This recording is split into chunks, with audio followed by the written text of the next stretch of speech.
So let's just talk about these. So today we are having a comparison of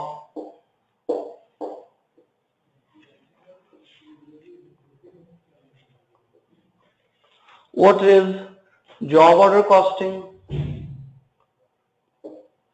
what is batch costing, and what is service costing. तो हम इन तीनों का फर्क देखते हैं कि जॉब बैच सर्विस कॉस्टिंग का क्या डिफरेंस है और फिर उसको उस लिहाज से बात को आगे बढ़ाते हैं।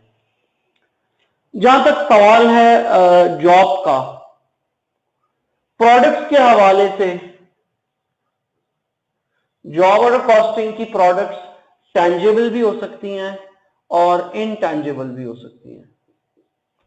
जो बैच कॉस्टिंग है उसकी प्रोडक्ट्स भी टेंजिबल भी हो सकती हैं और इनटेंजिबल भी हो सकती हैं, जबकि सर्विसेज की प्रोडक्ट्स हमेशा इनटेंजिबल होंगी। हमने इन तीनों का आपस का फर्क अंडरस्टैंड करना है। उसके बाद हम बात करते हैं कि ये जो प्रोडक्ट्स हैं जॉब के केस में, हर प्रोडक्ट न्यू प्रोडक्ट होती है। Every job comprises of a new product, where in batch costing हमारी प्रोडक्ट्स सिमिलर भी हो सकती हैं। सिमिलर प्रोडक्ट्स होती हैं, उनको बनाने के लिए हम और उसके बाद जो सर्विस कॉस्टिंग का ताल्लुक है तो हर प्रोडक्ट न्यू भी हो सकती है और प्रोडक्ट सिमिलर भी हो सकती है।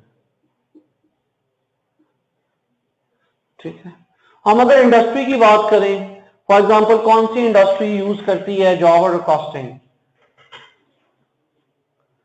जी आप लोग बताएं तीनों इंडस्ट्रीज कौन कौन सी हैं, जरा सोचें एक मिनट, फिर हम डिस्कस करते हैं।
अच्छा जी, चले मैं इसलिए आपको थोड़ा मौका दिया था।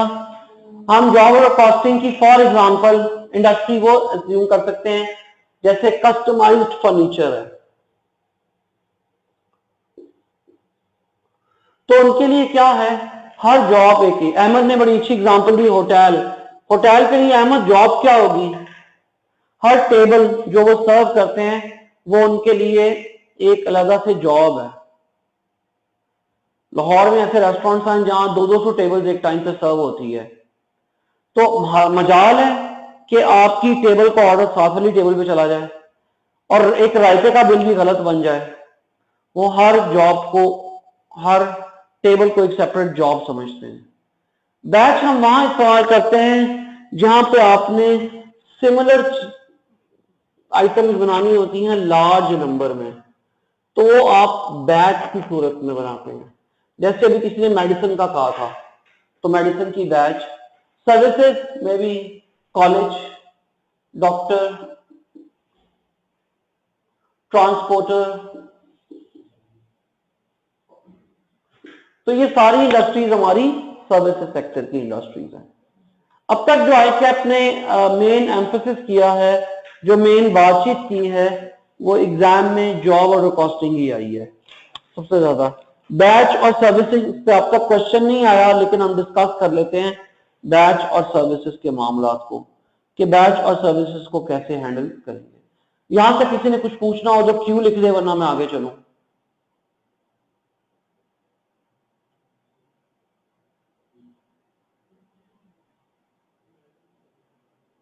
नहीं पूछना तो नो लिखें, ताकि मुझे एक पॉजिटिव अश्योरेंस मिले।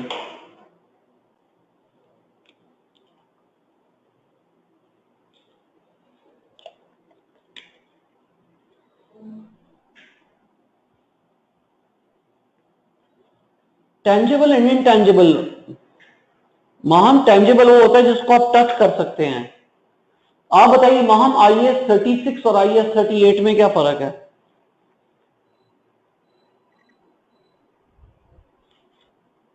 माहम IAS 36 और IAS 38 का फर्क बताइए।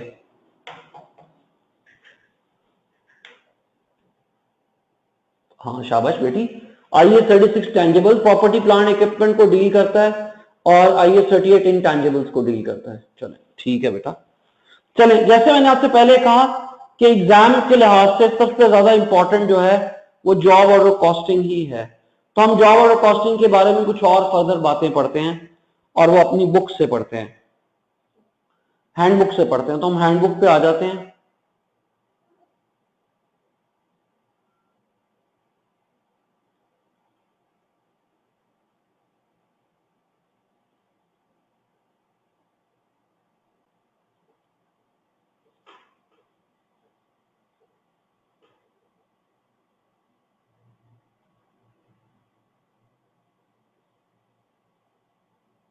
ये है जी हैंडबुक का answer to question number F6।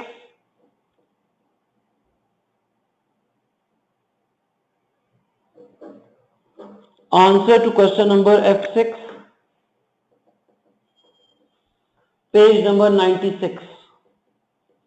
ये आपके सामने है इस वक्त, इसको हम डिस्कस करने लगे हैं।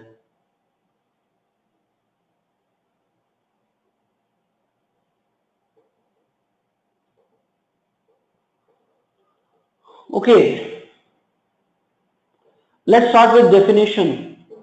It is the process of accumulating the elements of cost for each element, for each job, specific job separately is known as job order costing. जी, तो हमारे elements of cost कौन कौन से हैं बताइए? What are our elements of cost?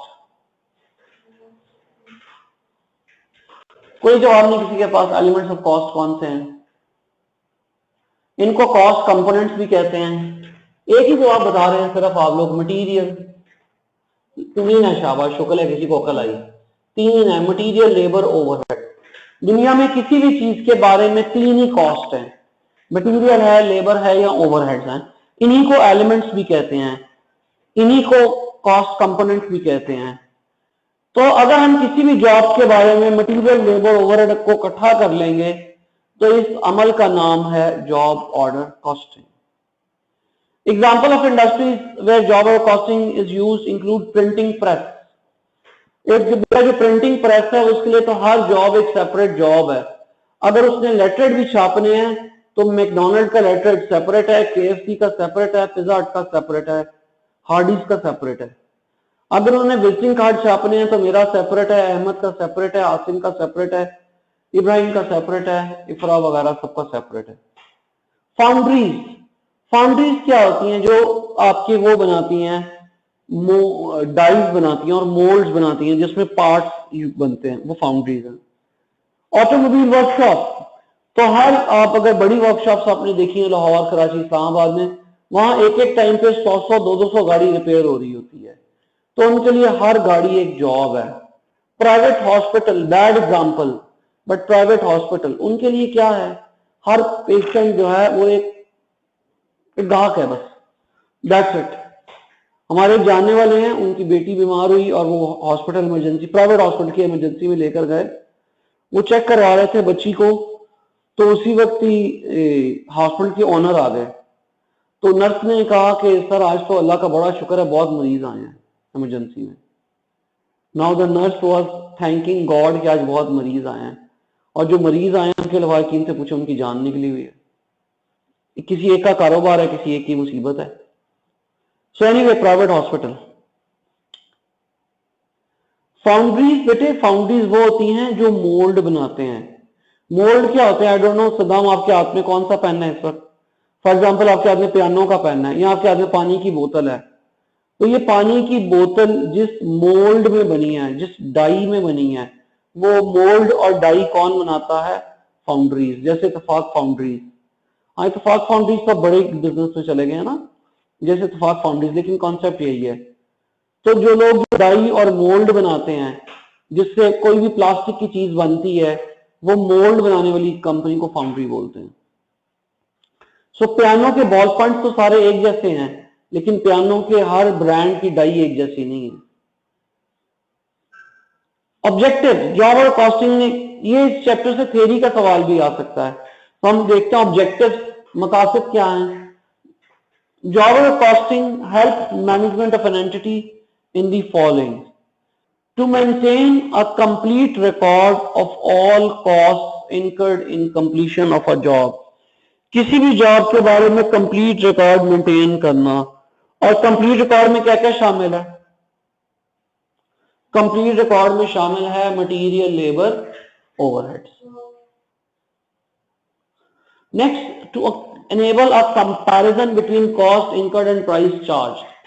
अगर मैं printing press हूं और मैंने मैकडॉनल्ड्स के लेटर छापे हैं, तो मैं देखूंगा मैंने जो कीमत चार्ज की है वो मेरा खर्चा पूरा कर रही है कि नहीं कर रही। Then complete record of past jobs helps in tendering quoting prices. अगर आपने पिछली सारी जॉब्स का रिकॉर्ड मेंटेन किया हुआ है, तो अगली जॉब के लिए टेंडर देना, प्राइस कोट करना, उसमें आपको हेल्प मिल जाएगी। यहां तक कोई प्रॉब्लम जी है तो क्यों लिख दें, नहीं है तो नो लिख दें।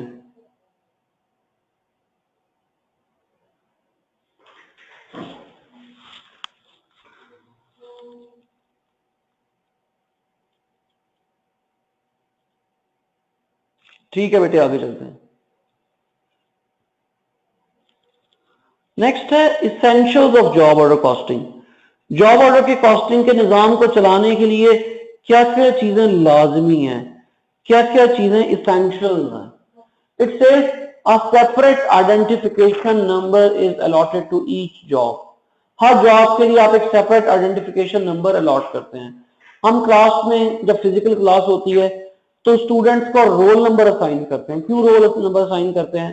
ताकि दो अली दो फातिमा इकट्ठे ना हो जाएं, तो हम रोल नंबर असाइन करते हैं। आई कैप आप सबको एग्जामिनी रजिस्ट्रेशन नंबर अलॉट करता है, तो वो आपका एक सेपरेट आइडेंटिफिकेशन नंबर है। इसी तरह अगर आप एक प्राइवेट अस्पताल में मरीज हैं तो आपका एक पेशेंट नंबर है। For each job a separate job cost sheet is prepared. अगर इस प्योर टॉपिक के अंदर रहा जाए तो जॉब और कॉस्टिंग से एक ही सवाल आ सकता है कि आप एक जॉब कॉस्ट शीट बनाएं। तो जॉब कॉस्ट शीट क्या है? ये एक पेपर है जिसमें उस जॉब से मुतालिक सारा रिकॉर्ड होता है। और सारा रिकॉर्ड क्या है? Material, labour, overheads. Direct material is recorded on the job cost sheet on the basis of stores record. किसी भी ऑर्गेनाइजेशन में जहां जॉब ऑर्डर कॉस्टिंग चल रही है, वहां हम direct material cost actual record करते हैं, और direct material cost actual, labour cost actual, और ओवरहेड की कॉस्ट अप्लाइड। अब वो ऑर्गेनाइजेशन अपनी डायरेक्ट मटेरियल कॉस्ट कैसे कैलकुलेट करेगी? उसके लिए उस ऑर्गेनाइजेशन के स्टोर्स डिपार्टमेंट ने एक निजाम बनाया होगा। आप में से कितने लोग हैं जो खुदा ना खास्ता अपने किसी अजीज को कभी किसी प्राइवेट हॉस्पिटल में लेकर गए हैं?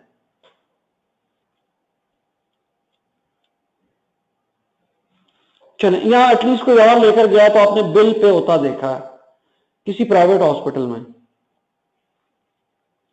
ठीक है, अब वहां पे देखिए, वहां पे जब बिल पे हो रहा होता है बेटे, तो वो आपको बताते हैं। फॉर एग्जांपल मैं कहता हूं चलिए मैं अपने वालिद साहब मरहूम को लेके गया था लाहौर में डॉक्टर्स हॉस्पिटल, तो वो आपको बताते हैं जनाब कि आपके पेशेंट को हमने फलां फलां दवाई दी।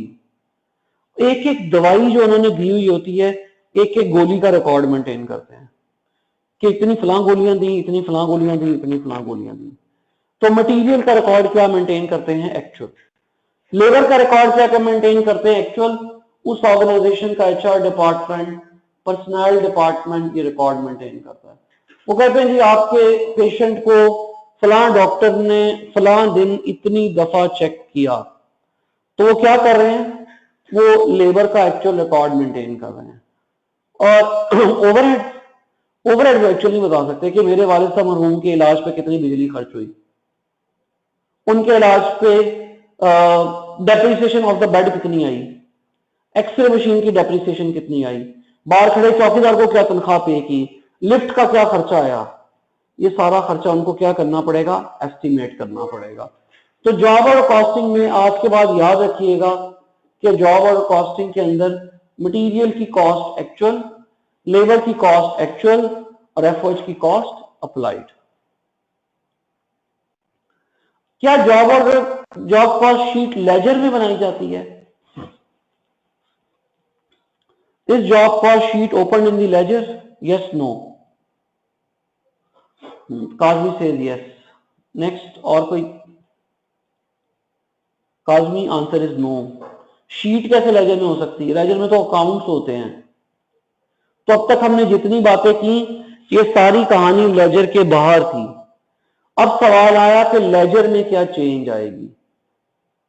अभी इस बात को पढ़ने से पहले यहां तक की बात पे किसी ने कुछ पूछना हो?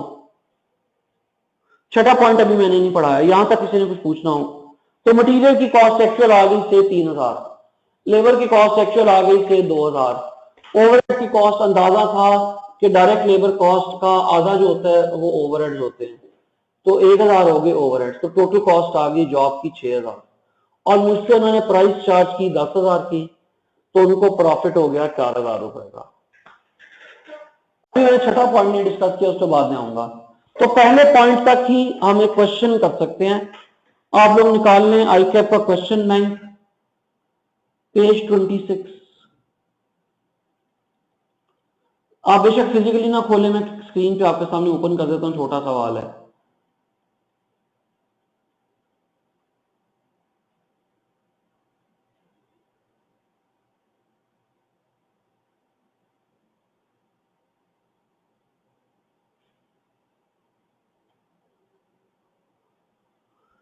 करें जी 6.1 करें, क्वेश्चन नंबर 6 पॉइंट। अहमद आप अपना सवाल टाइप करें, बाकी सब लोग क्वेश्चन 6.1 करें।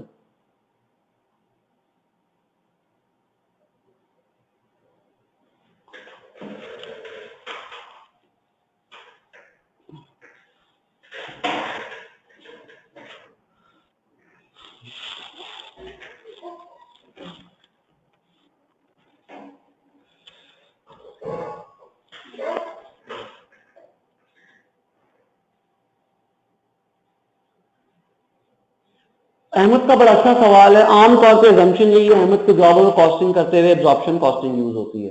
अभी फिलहाल आपके लेवल पे यही जवाब है, मुझे हायर लेवल पे आंसर डिफरेंट हो सकता है, आपके लेवल पे यही जवाब है। लेकिन ये सवाल अगर आप याद रख सकते हैं तो डिसीजन मेकिंग जब पढ़ लेंगे उसके बाद मुझसे दोबारा पूछिएगा, तो शायद इस सवाल का जवाब को आपको खुद ही मिल गया होगा। लेकिन अब तक जितनी पढ़ाई की है उसमें आपको एब्जॉर्प्शन कॉस्टिंग भी करनी है। करेंगे आप शाबाश, total expected cost of the job निकालें। जो निकाल ले वो अपना आंसर लिख दे।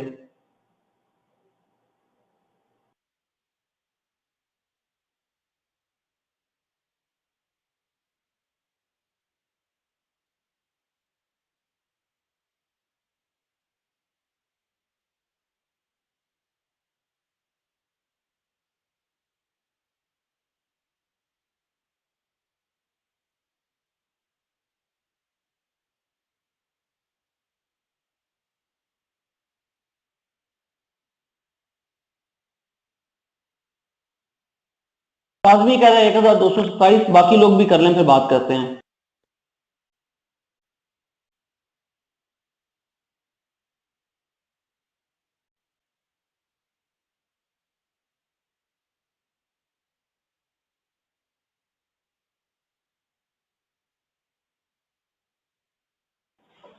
वहां में एक आध दो और, मुझे भी बेटी जुबानी याद नहीं है अभी, मैं आपके साथ मिलकर करूंगा, लेकिन कोई एक आध और कर ले।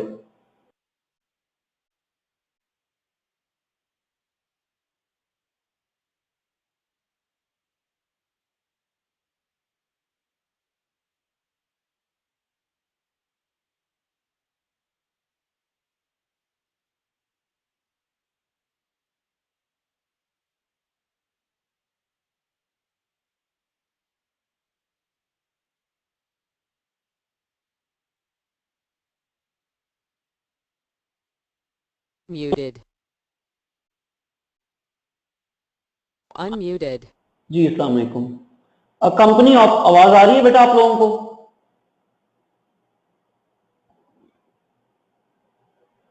ठीक है।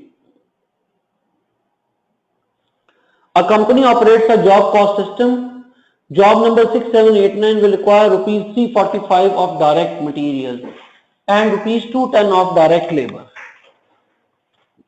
तो हमारा मटेरियल लग गया 345 रुपए का, लेबर लग गई 210 रुपए की, और इस 210 रुपए की लेबर पे उसने कहा है and which is paid at 14 per our. अब जब हम 14 पर आवर कहते हैं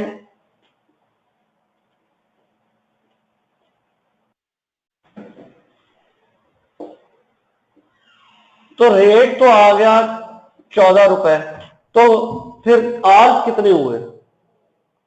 15 घंटे। 15 घंटे की पेमेंट 14 रुपए के रेट के लिहाज से। And non production overheads are absorbed at 40% of prime cost. तो हमारी प्राइम कॉस्ट कितनी है? मटीरियल लेबर को प्राइम कॉस्ट कहते हैं। प्राइम कॉस्ट आ गई, बताइए, कोई जवाब नहीं किसी के पास? 555। So prime cost is 555।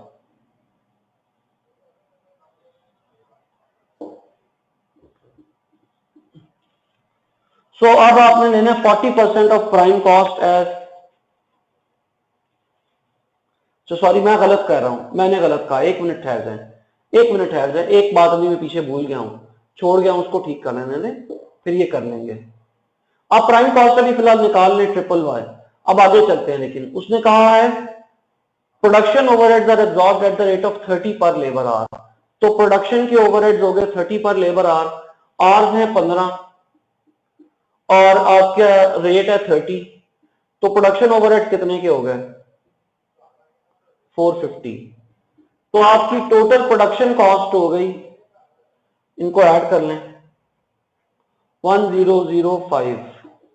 और अब आप नॉन प्रोडक्शन कॉस्ट ऐड करेंगे। नॉन प्रोडक्शन कॉस्ट है प्राइम कॉस्ट 555 का 40%, तो 555 का 40% क्या आया?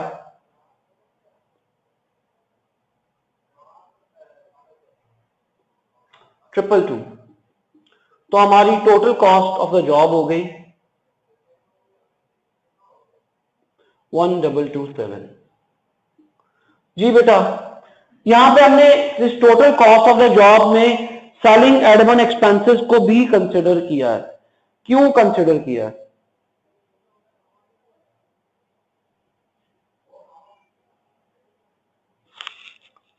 इसलिए कि हमने, जी मैं भी वहां यही सवाल पूछ रहा हूं, इसलिए कि आपको समझाया था कि हमने इन्वेंट्री मेजरमेंट नहीं करनी बेटी। अगर इन्वेंट्री मेजरमेंट करनी होती फिर IS2 अप्लाई होता, और फिर IS2 के मुताबिक इन्वेंट्री की कॉस्ट इतनी ही थी। हमने तो अभी ऑब्जेक्टिव्स पढ़े थे इसके, ये मैं ऑब्जेक्टिव्स ले आता हूं। ऑब्जेक्टिव्स में क्या था? एक objective, to enable a comparison between cost incurred and price charged. आप कॉस्ट इनकर्ड और प्राइस चार्ज का कंपैरिजन करना चाहते थे। अब कॉस्ट के अंदर सारी कॉस्ट शामिल होगी, अब कॉस्ट के अंदर नॉन प्रोडक्शन कॉस्ट भी शामिल होगी, क्योंकि आगे जाके हमने इसका कंपैरिजन करना है सेलिंग प्राइस के साथ, से 1500 के साथ, और मुझे अपना प्रॉफिट या लॉस जानना है। तो अब हमारी कॉस्ट में नॉन प्रोडक्शन कॉस्ट भी शामिल होगी। माम बात की समझ आ गई? किसी और ने कुछ पूछना हो बेटा?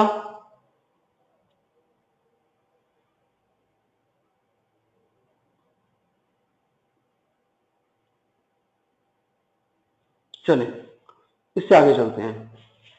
मैं इसको रब कर देता हूं, सबके पास इसका आंसर है। so nothing to worry.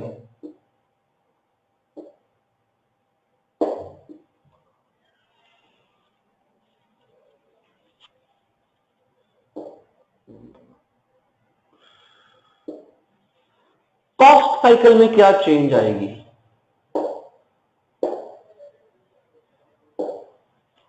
ये आखिरी point, a separate work in process account is operated in general ledger for each job. Her job के लिए जनरल लेजर में एक अलग से वर्क इन प्रोसेस अकाउंट बनेगा। अब इससे क्या मुराद है? पहले हम अपना नॉर्मल कॉस्ट साइकिल अंडरस्टैंड करते हैं।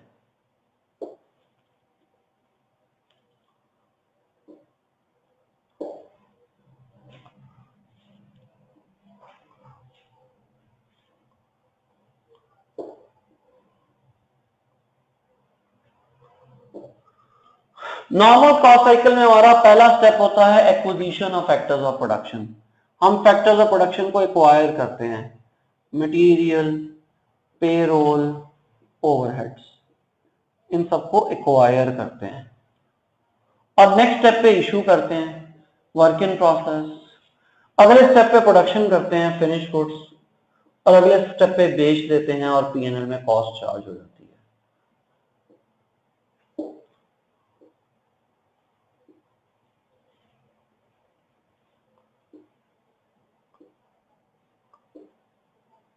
जो हमारा पहला स्टेप है मटेरियल का, सबसे पहले हम मटेरियल एक्वायर करते हैं, मटेरियल एक्वायर करते हैं, उसके बाद हम लेबर हायर करते हैं, मटेरियल एक्वायर किया, लेबर हायर की, और थर्ड स्टेप पे ओवरहेड एब्जॉर्ब, एफओएच एब्जॉर्ब कर लिए।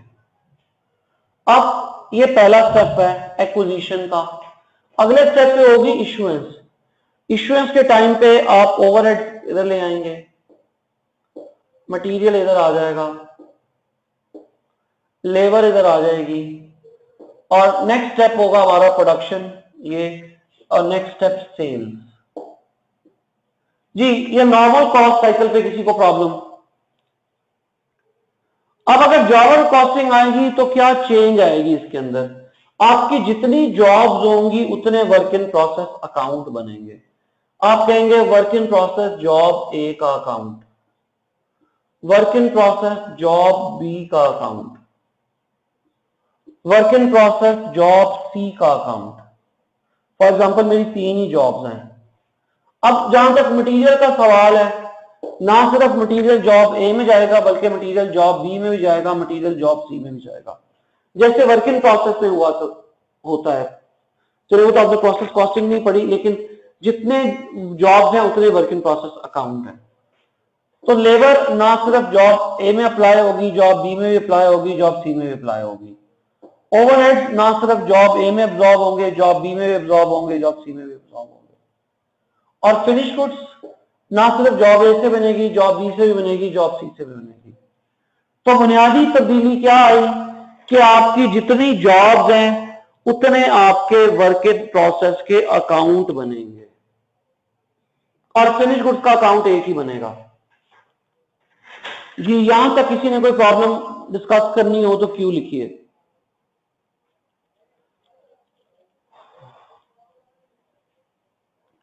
काजी फिनिश गुड्स का अकाउंट अलग क्यों बनाएंगे, मुझे उसकी कोई लॉजिक दें। मैं आपके सवाल का जवाब दूंगा बेटे, लेकिन पहले मैं आपकी बात सुन के फिर लॉजिक देता हूं ना। आपके ज़हन में क्या है?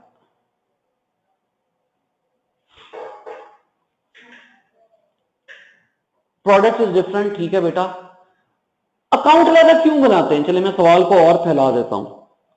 अकाउंट अलग क्यों बनाते हैं? अगर आपने चीजों को कंट्रोल करना हो, अगर आपने चीजों को कंट्रोल करना हो तो अकाउंट अलग बनाते हैं। दुनिया में प्रोडक्शन की 2 फिलॉसफीज हैं। दुनिया में बहुत सारी कंपनीज हैं जो प्रोडक्शन करती हैं फॉर स्टॉकिंग।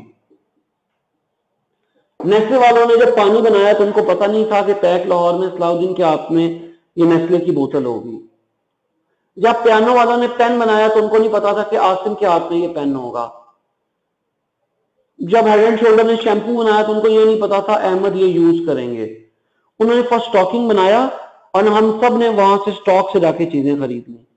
इसका मतलब है चीजें पहले प्रोड्यूस हुई और उसके बाद सेल हुई। उसके मुकाबले में बहुत सारी कंपनीज हैं जो प्रोडक्शन फॉर कस्टमर्स करती हैं, वो पहले चीजें बेचती हैं और फिर बनाती हैं।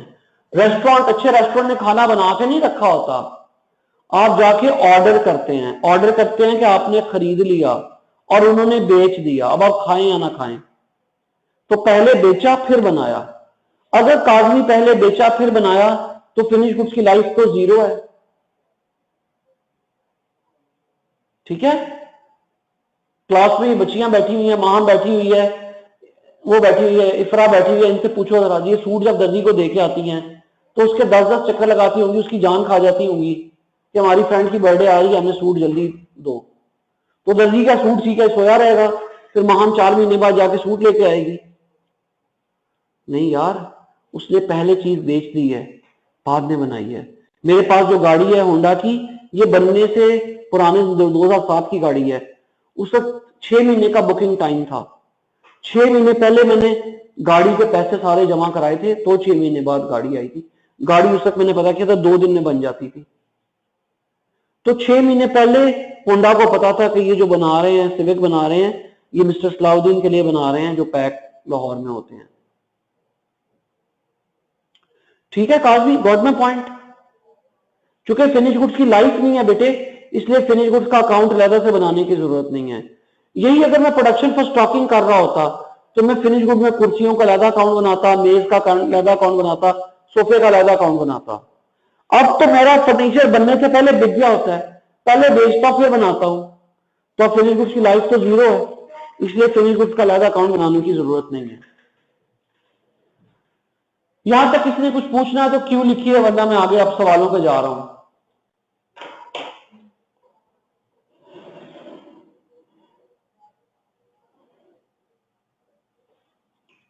बेटा फिनिश गुड्स का सेम अकाउंट बन सकता है ना, तो हर जॉब हम सारे जितने प्रिंटिंग प्रेस के अंदर चीजें छपेंगी उन सबका फिनिश गुड्स का एक ही अकाउंट बनाएंगे, तो वही अकाउंट डेबिट होगा, वही अकाउंट क्रेडिट हो जाएगा फटाफट से।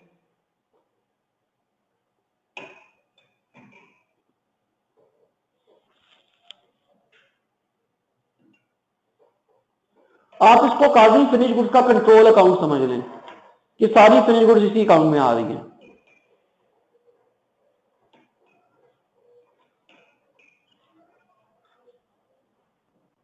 चलिए जी अब सवाल करते हैं। अभी पिछले चैप्टर से एक सवाल मैंने छोड़ा था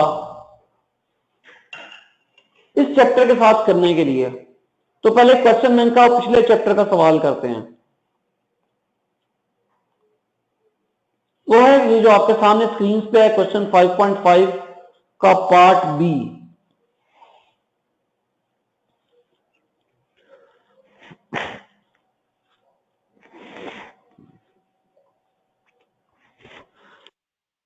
अपनी हैंडबुक ओपन कर लें और क्वेश्चन 5.5 का पार्ट बी करना शुरू कर दें।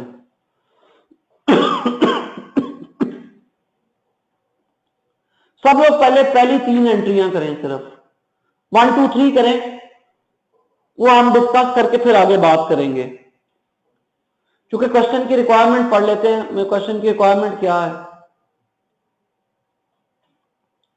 जर्नल एंट्री मांगी हुई है फैक्ट्री लेजर में और जनरल लेजर में। तो अब ये जॉब और कॉस्टिंग प्लस फैक्ट्री लेजर और जनरल लेजर का सवाल है, तो सब लोग सिर्फ पहले 3 एंट्रियां करें, जब कर लें तो डन लिख दें।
जी बेटा पहली 3 एंट्रियां करनी है, जब रोमन 1 2 3 कर लेंगे तो डन लिखेंगे।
किसने कर लिया वो डन लिखें।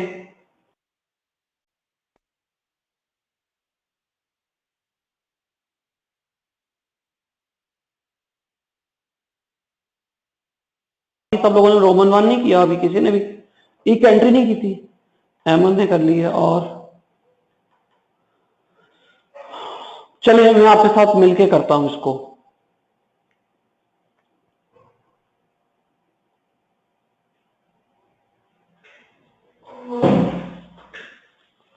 एक एक करके हम एज्यूम कर लेते हैं कि ये हेड ऑफिस की बुक्स हैं और ये फैक्ट्री की बुक्स हैं।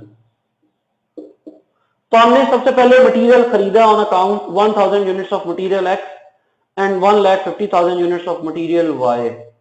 आप चाहें तो मटेरियल का अलग अलग अकाउंट भी बना सकते हैं या मटेरियल का कंट्रोल अकाउंट भी बना सकते हैं। तो मैं मटेरियल एक्स का अलग अकाउंट बना लेता हूं, मटेरियल वाई का अलग अकाउंट बना लेता हूं। अगेन जैसे मैंने आपसे पहले सजेस्ट किया कि हम यहां पे चाहें तो मटेरियल एक्स और वाई की जगह हम मटेरियल का कंट्रोल अकाउंट भी ड्रॉ कर सकते हैं। किसी भी ऑर्गेनाइजेशन ने जो चार्ट ऑफ अकाउंट यूज करना है उस पे अकाउंटिंग स्टैंडर्ड कभी भी गाइडेंस प्रोवाइड नहीं कर सकते होते। आपने फैसला करना होता है क्या करना है। तो हमने एक्स का अलग अकाउंट बना लिया, वाई का अलग अकाउंट।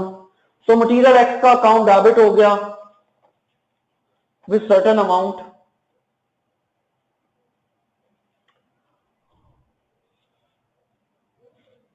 जी मैं बेटा इंतजार ही कर रहा था वहां कि आप में से कोई बोले।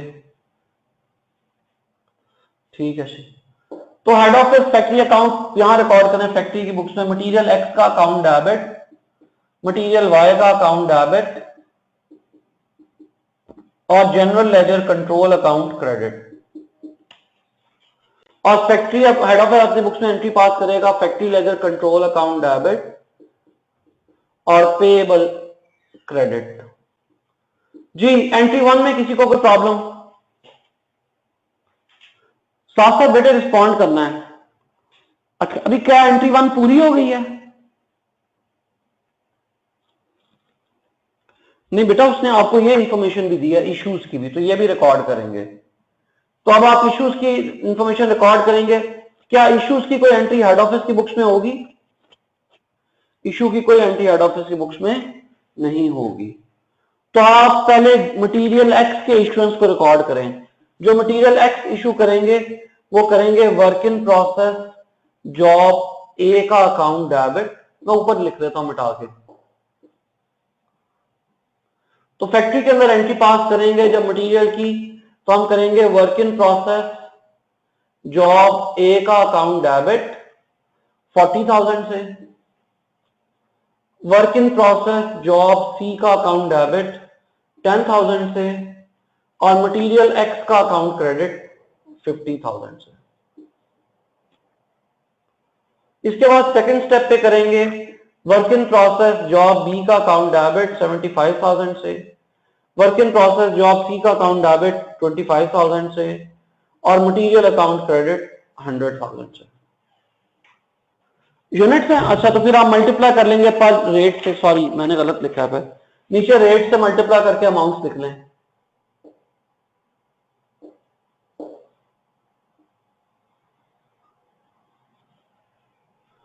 इन्हीं के अमाउंट निकाल लेंगे। अमाउंट निकालने में कोई प्रॉब्लम यार, असल तो वो अमाउंट नहीं है ना, एंट्रीज असल है, अमाउंट तो मल्टीप्लाई कर लेंगे जी। यहां तक जनरल एंट्रीज में किसी दोस्त को प्रॉब्लम? एनीवन बेटा दोबारा सोचने, इफरा आपका जवाब नहीं आ रहा बड़ी देर से, इब्राहिम, मुगीज, इब्राहिम, नीचे शिराज, ताहिर, चलें ठीक है। अब आप करिए रोमन 2 और रोमन 3 करिए।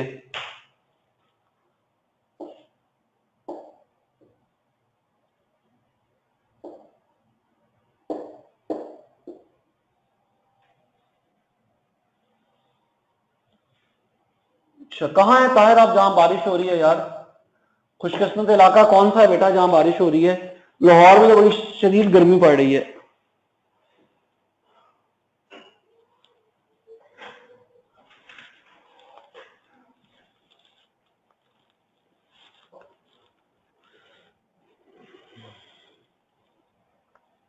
ताहिर चले कोई मसला नहीं, आगे चलेंगे। रोमन 2 करें शाबाश जल्दी से। किस किसने रोमन 2 एंट्री कर ली हुई है?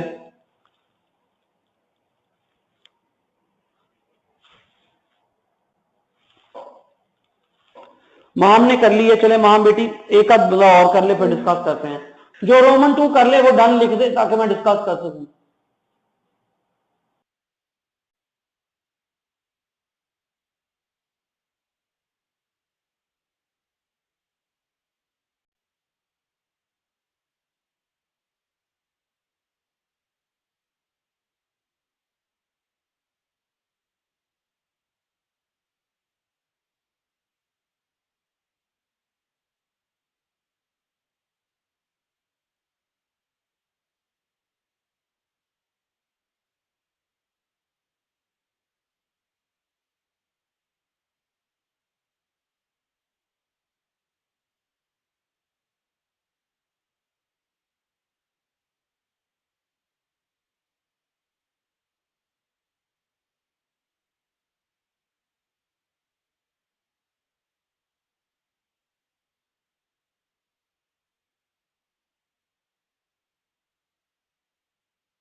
ये होमवर्क है, ये है इसका क्वेश्चन बैंक का क्वेश्चन है, आप सबके पास इसका आंसर है। तो आप सबका ये होमवर्क है आप लोगों ने ये सवाल अच्छे तरीके से समझ के आना है, करके आना है, अपनी प्रॉब्लम हाईलाइट करके आनी है। तो कल मुलाकात होगी इंशाल्लाह। सो मेरी तरफ से अस्सलाम वालेकुम एंड अल्लाह हाफिज। किसी ने कुछ पूछना है तो मैं अभी अवेलेबल हूँ 2-3 मिनट, नहीं तो आप ये सवाल करते रहें, पूरा सवाल करना है, अच्छी तरह ध्यान से करना है। कल हम इंशाल्लाह इसको डिस्कस करेंगे। अस्सलाम वालेकुम वरहमतुल्लाहि वबरकातुहू।